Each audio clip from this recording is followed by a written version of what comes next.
Hola, salpitos. Bienvenido al canal.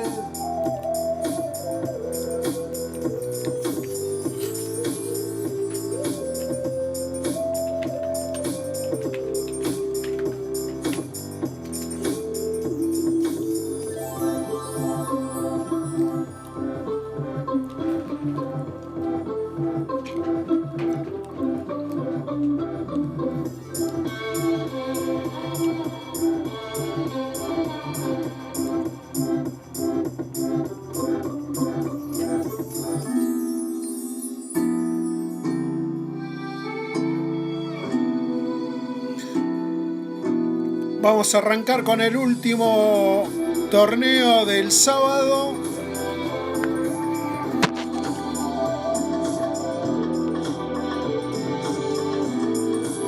Este sábado no fue bien, así que bueno, hicimos lo que pudimos, pero no está todo dicho.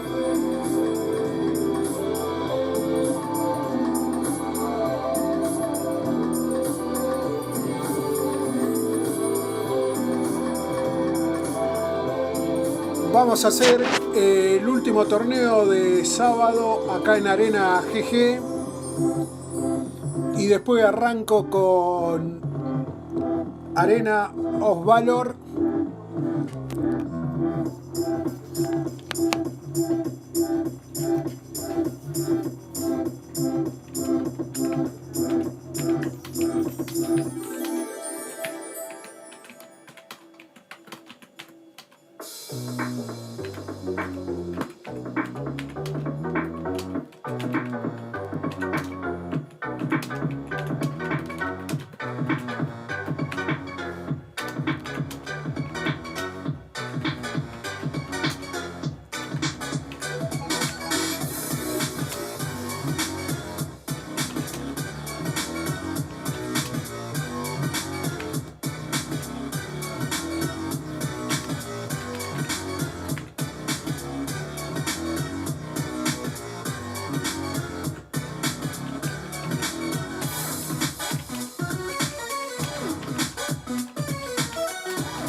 vamos a anotar para el domingo, para mañana.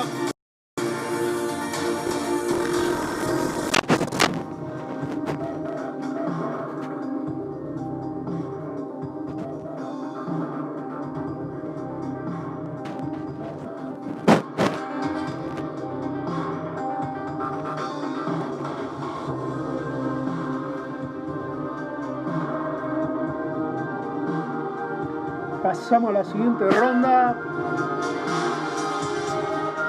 Bueno, salió baratita esta ronda. No tuvimos que hacer nada. Parece que no participó.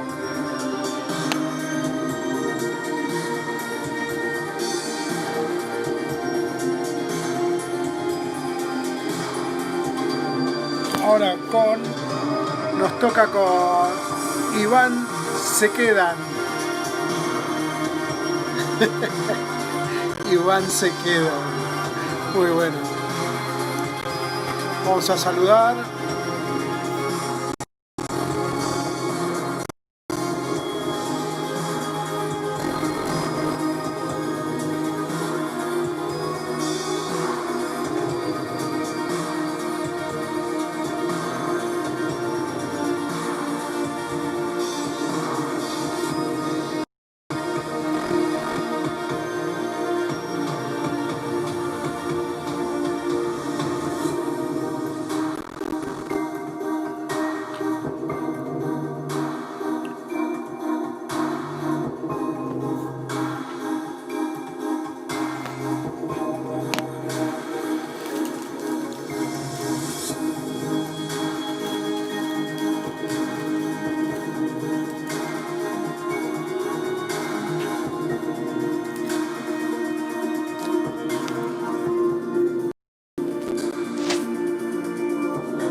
Y arrancamos con el último de la noche.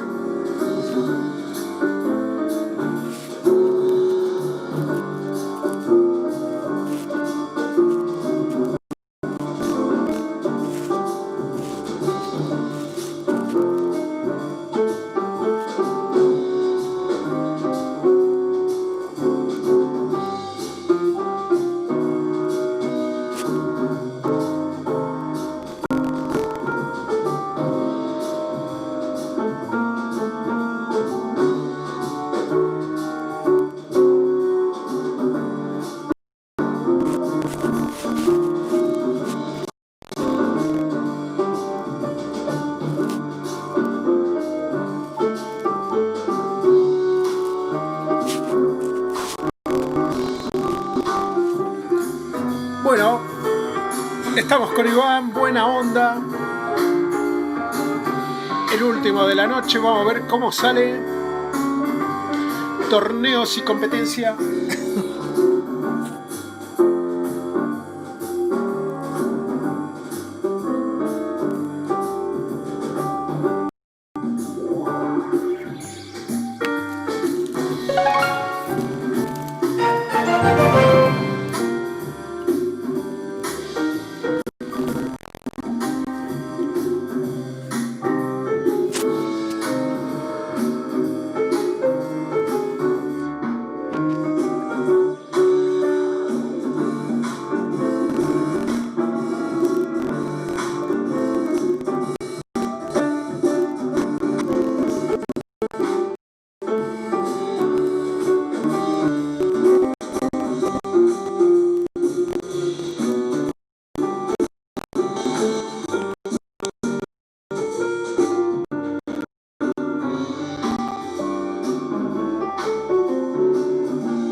arrancamos de esta manera. Perdón.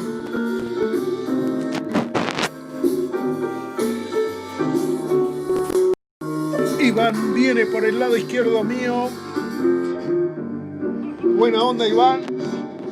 Me cae bien. No sé por qué, pero me cae bien. Tiene buena onda.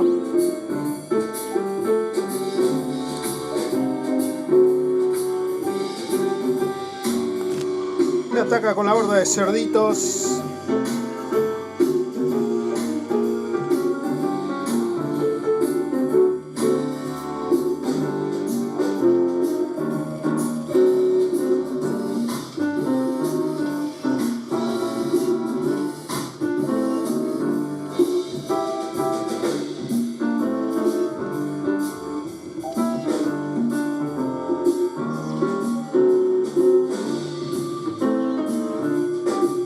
Parece que la horda de cerdo está barato acá. Nos ataca con mucha agresión Iván y se quedan. Me va a romper la torre con ese malote del rey fantasma.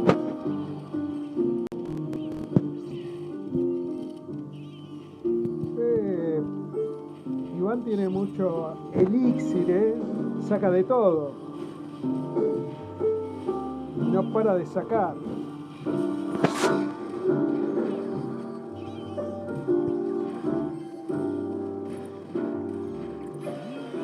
Bueno.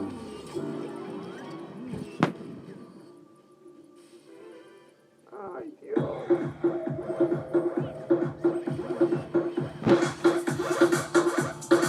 Iván me va ganando.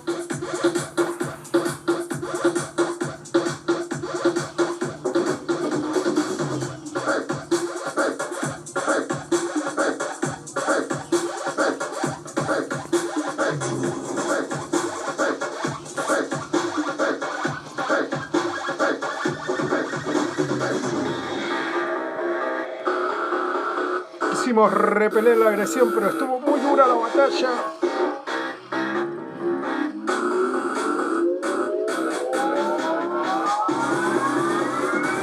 Iván es muy agresivo. Le voy a apoyar con mi mamá.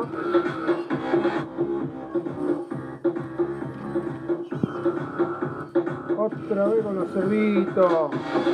Voy a llamar al lobo feroz.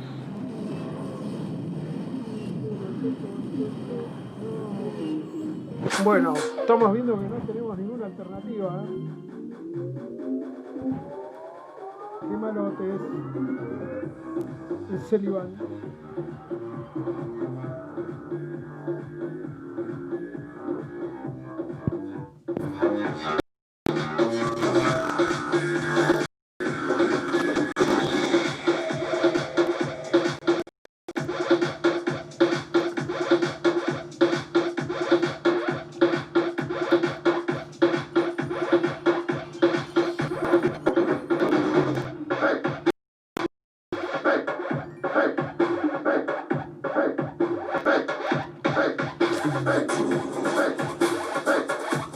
A ver que sale de este lado.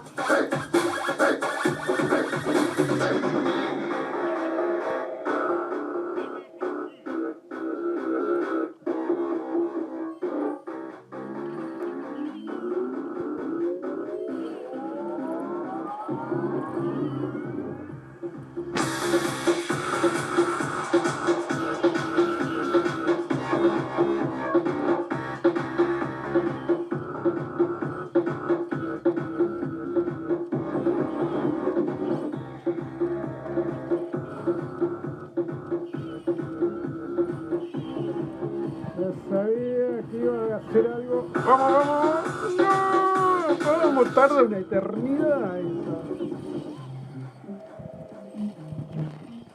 Odio que haga eso, por favor. ¿Por qué tanta hazaña?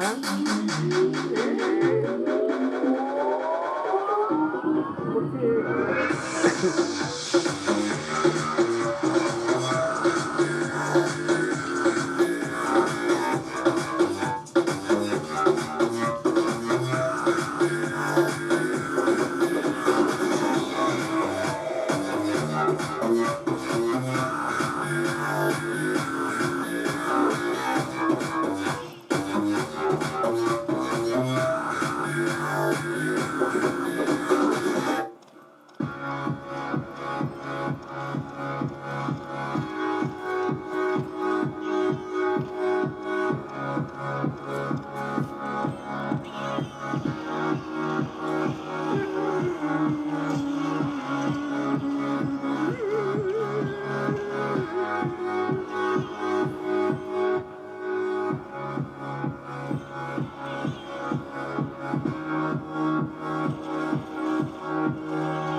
Intenta por allá, yo intento por acá. ¡Ah! ¡Maldito!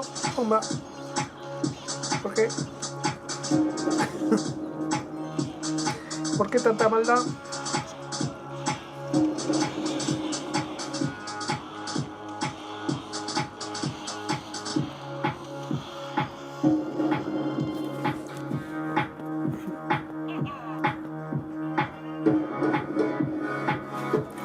Bueno, me ganó. Estuvo difícil la segunda partida. Bien ganado, Iván, el terrible. Bueno, esto fue todo por hoy con el Clash Royale. Así que, amigos, ahora se viene Arena VALOR. Así que si se quieren seguir quedando, están invitados. Tienen free pass para Héroes Evolve.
Y ahora vamos a arrancar con Arena, VALOR.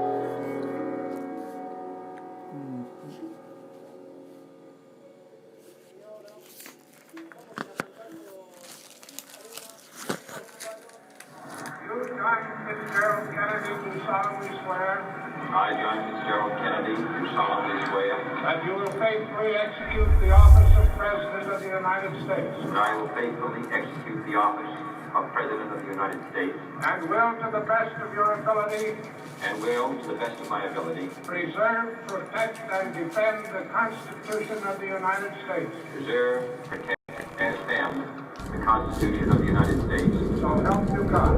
So help me God.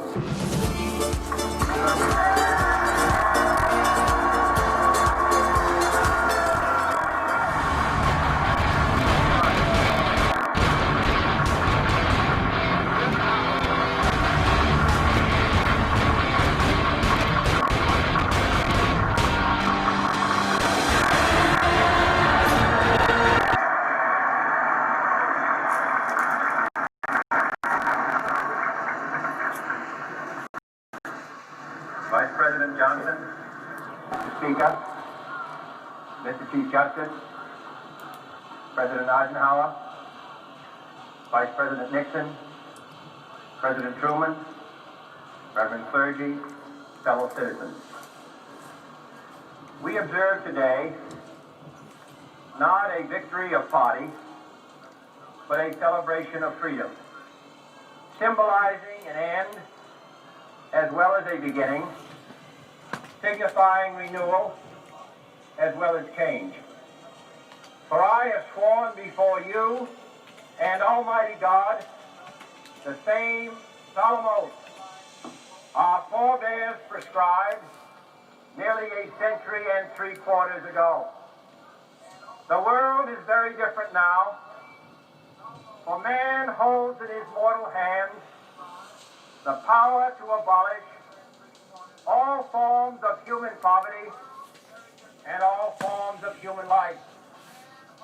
And yet the same revolutionary beliefs for which our forebears fought are still at issue around the globe. The belief that the rights of man come not from the generosity of the state, but from the hand of God. We dare not forget today that we... Mientras tenemos a John Kennedy de fondo dando su discurso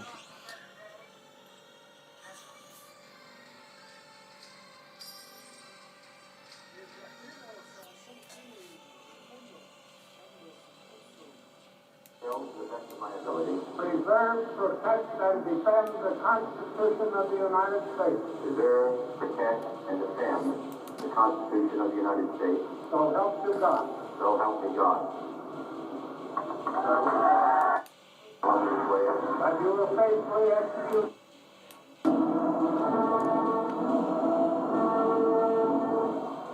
you, John Fitzgerald Kennedy, do solemnly swear I, John Fitzgerald Kennedy, do solemnly swear that you will faithfully execute the office of President of the United States. that I will faithfully execute the office of President of the United States And will, to the best of your ability, and will, to the best of my ability,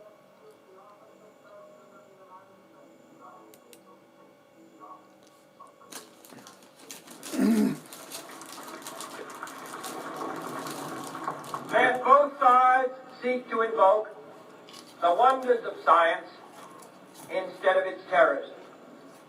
Together let us explore the stars, conquer the deserts, eradicate disease, tap the ocean depths, and encourage the arts and commerce.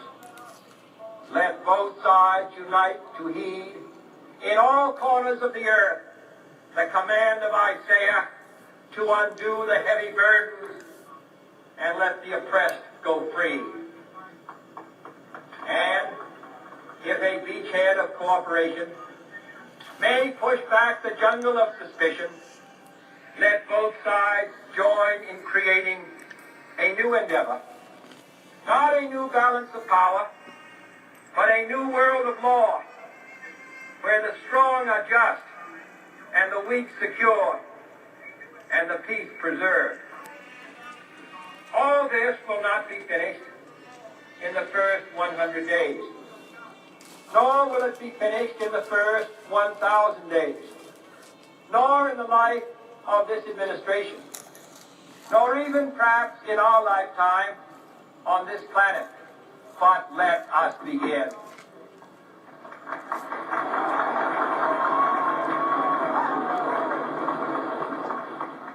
In your hands, my fellow citizens, more than mine, will rest the final success or failure of our course.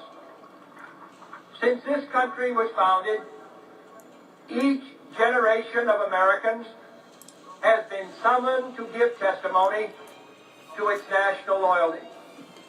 The graves of young Americans who answered the call to service surround the globe.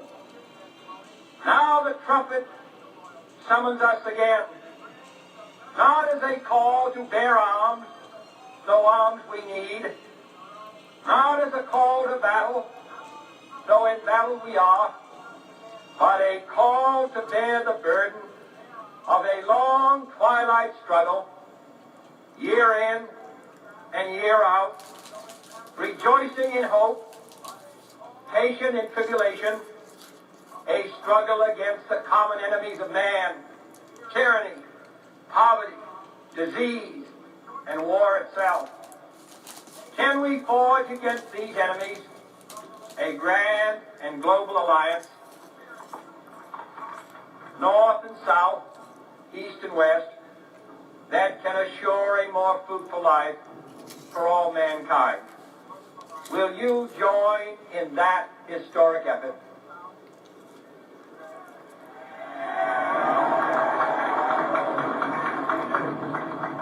In the long history of the world, only a few generations have been granted the role of defending freedom in its hour of maximum danger. I do not shrink from this responsibility. I welcome it.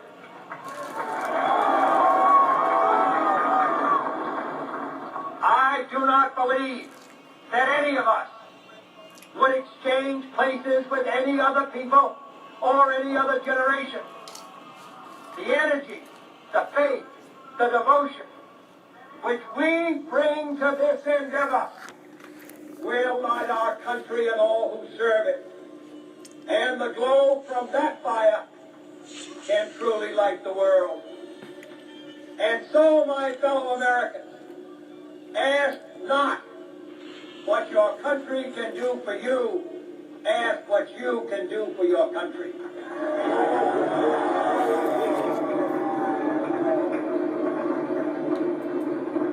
My fellow citizens of the world, ask not what America will do for you, but what together we can do for the freedom of man.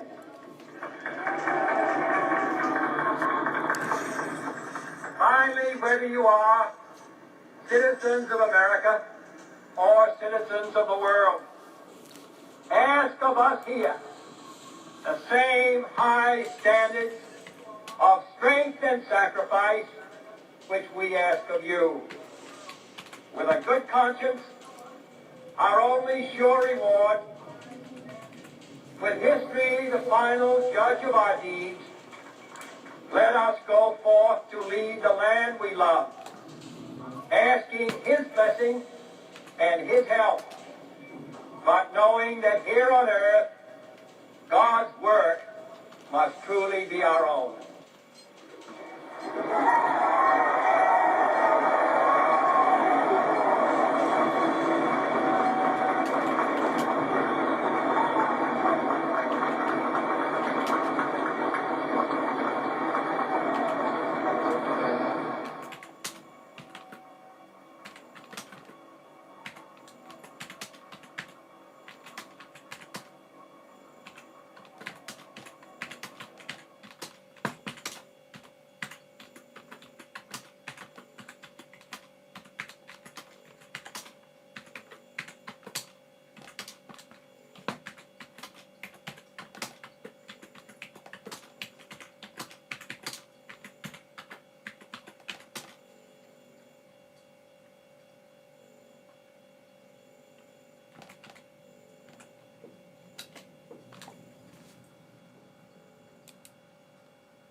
United States Senate, your distinguished Senator, Senator Moss, President McKay, Mr. Brown, Secretary Udall, the Governor, Mr. Rawlings, ladies and gentlemen, I appreciate your welcome. And I'm very proud to be back in this historic building and have an opportunity to say a few words on some matters which concern me as president, and I hope concern you as citizens. The fact is that I take strength and hope in seeing this monument, hearing its story retold by Ted Morse, and recalling how this state was built, and what it started with, and what it has now. Of all the stories of American pioneers and settlers, none is more inspiring than the Mormon Trail.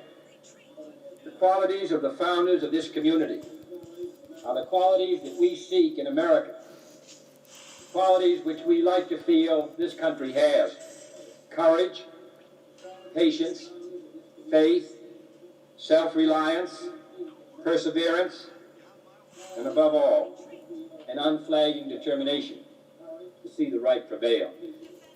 I came on this trip to see the United States, and I can assure you that there is nothing more encouraging for any of us who work in Washington than to have a chance to fly across this United States and drive through it and see what a great country it is, and come to understand somewhat better how this country has been able for so many years to carry so many burdens in so many parts of the world.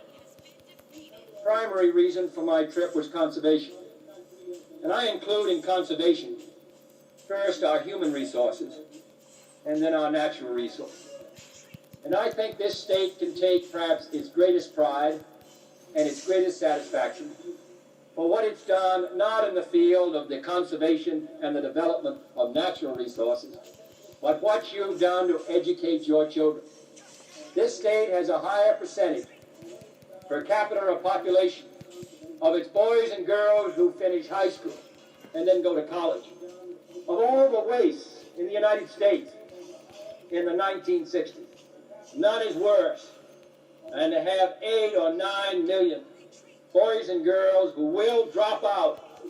Statistics tell us drop out of school before they have finished it, come into the labor market unprepared at the very time when machines are taking the place of men and women.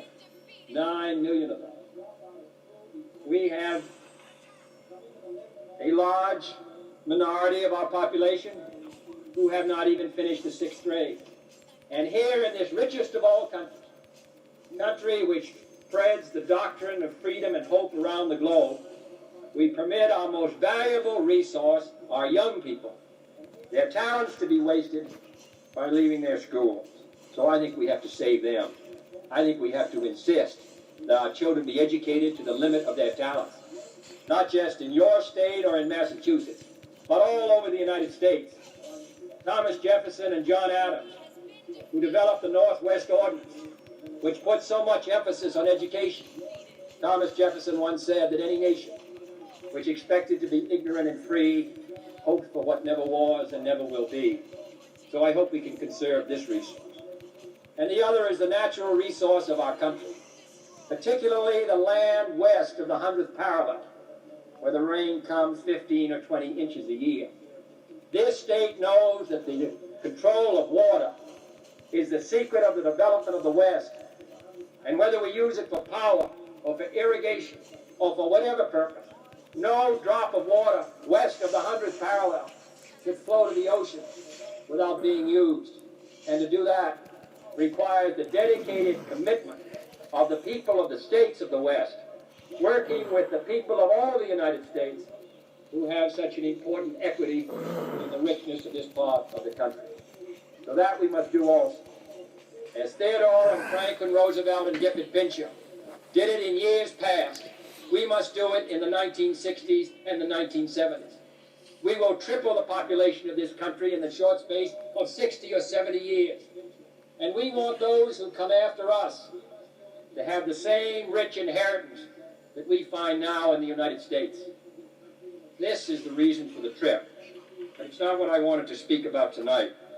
I want to speak about the responsibility that I feel the United States has, not in this country, but abroad. And I see the closest interrelationship between the strength of the United States here at home and the strength of the United States around the world. There is one great natural development here in the United States which has had in its own way a greater effect on the position and influence and prestige of the United States almost than any other act we've done. You know what it is? It's the Tennessee Valley. Nearly every leader of every new emerging country that comes to the United States wants to go to New York, to Washington, and the Tennessee Valley, because they want to see what we were able to do with the most poverty-ridden section of the United States in the short space of 30 years by the wise management of our resources. What happens here in this country affects the security of the United States and the cause of freedom around the globe. If this is a strong, vital, and vigorous society, the cause of freedom will be strong and vital and vigorous. And I know that many of you in this state and other states sometimes wonder where we're going and why the United States should be so involved in so many affairs in so many countries all around the globe.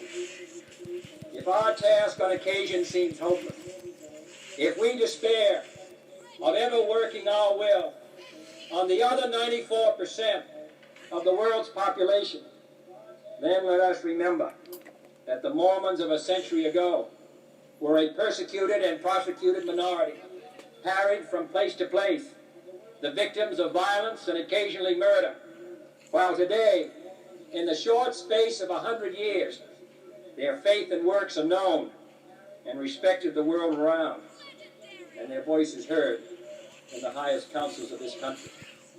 As the Mormons succeeded, so American can succeed, if we will not give up or turn back.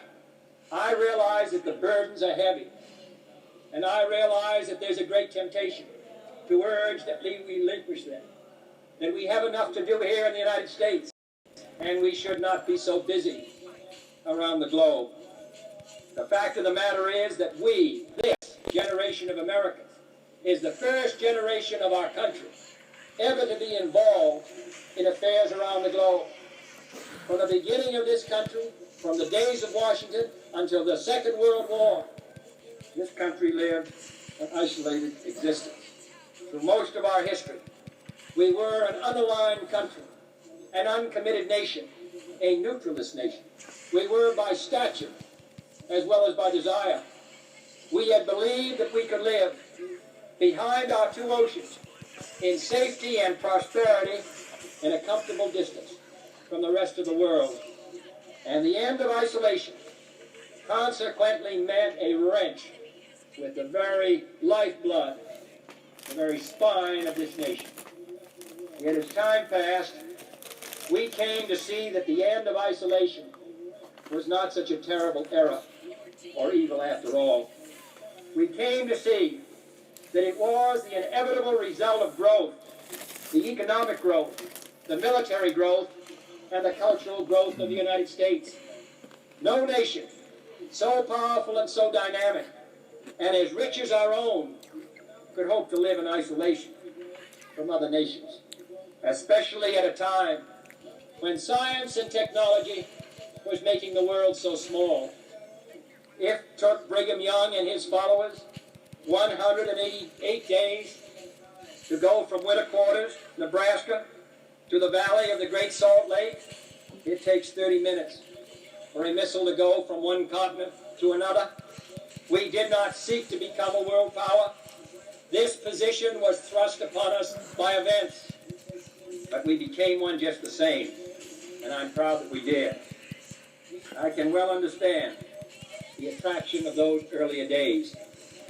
Each one of us has moments of longing for the past, but two worlds have clearly shown us, try as we may, that we cannot turn our back on the world outside. If we do, we jeopardize our economic well-being, we jeopardize our political stability, we jeopardize our physical safety. To turn away now is to abandon the world to those whose ambition it is to destroy a free society. To yield these burdens up after having carried them for more than 20 years is to surrender the freedom of our country inevitably. For without the United States, the chances of freedom surviving, let alone prevailing around the globe, are non-existent. Americans have come a long way in accepting in a short time the necessity of world involvement. But the strain of this involvement remains, and we find it all over the country. And I see it in the letters that come to my desk every day.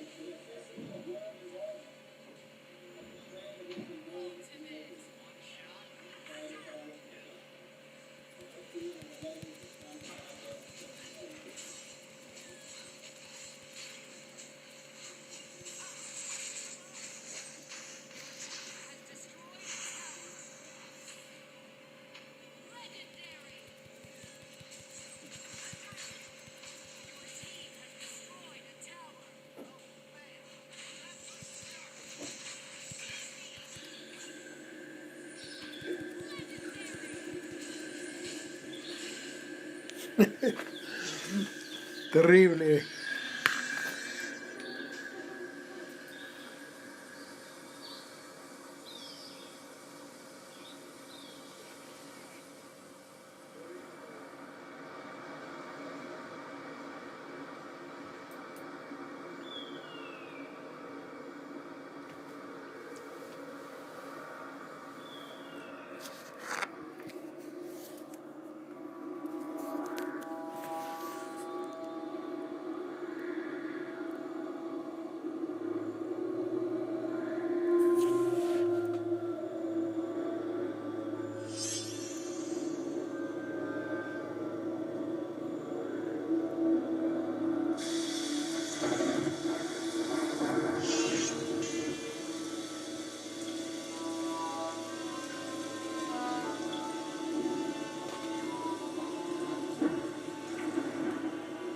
He aquí que yo, Moroni, doy fin a la historia de mi padre, Mormón.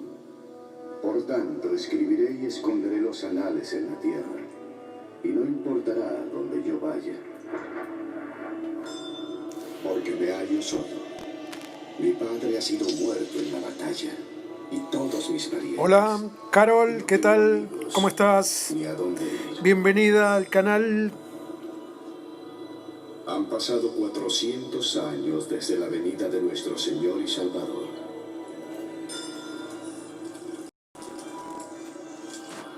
Yo no me doy a conocer a los lamanitas, porque matan a todo nefita que no niegue al Cristo. Y yo no negaré al Cristo. De modo que ando errante por donde puedo para resguardar mi propia vida. Y bendito sea aquel que saque a luz esta cosa, porque saldrá de las tinieblas a la luz, y se realizará por el poder de Dios.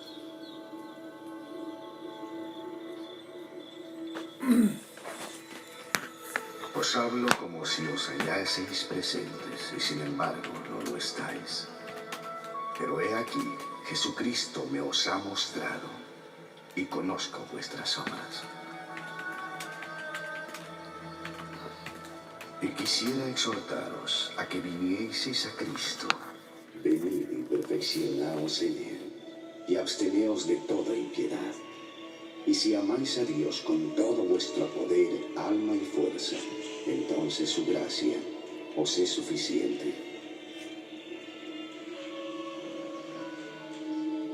Y ahora me despido de todos. Pronto iré a descansar en el paraíso de Dios, hasta que mi espíritu y mi cuerpo de nuevo se reúnan y sea llevado triunfante por el aire, para encontraros ante el agradable tribunal del gran Jehová, el juez eterno de vivos y muertos. Amén.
we are the heirs of that first revolution.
Hijo de...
Dale, Doco. Tanque, no salgas corriendo. Pelotudo, ¿qué? Mirá lo que le pasa.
Dale, hay un tanque acá que se queda en la torre. No, no se puede jugar así.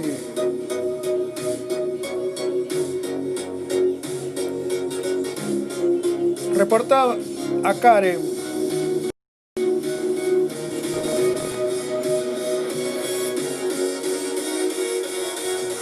Dale, Nava. ¿Para qué tenés ese PJ si no vas a jugar?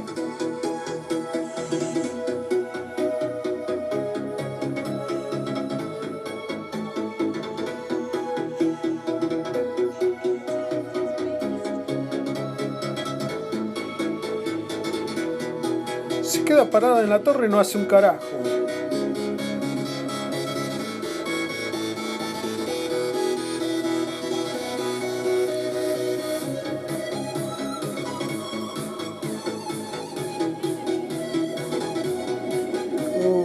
Ya veo que esta es una manqueada.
Manga de petes. Pete, pete, pete, pete, pete, pete, petes. Reagrúpense, ¿en qué hacen ahí?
Está.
Maldito lag que tienen esta brazuca.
Rompan esa torre, loco.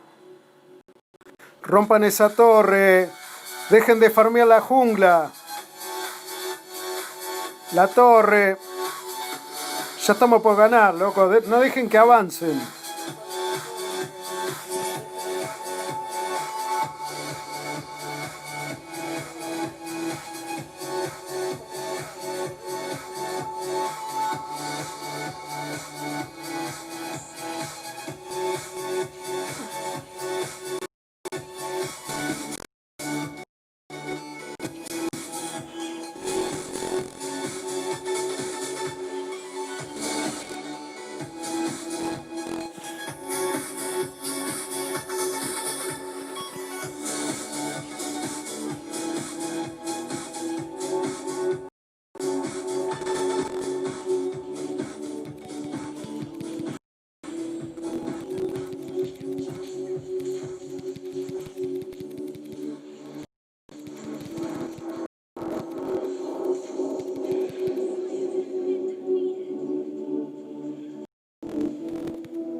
¡Da la concha de su madre!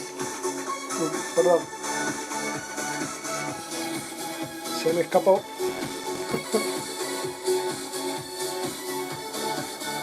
Vayan al dragón que ya está muerto.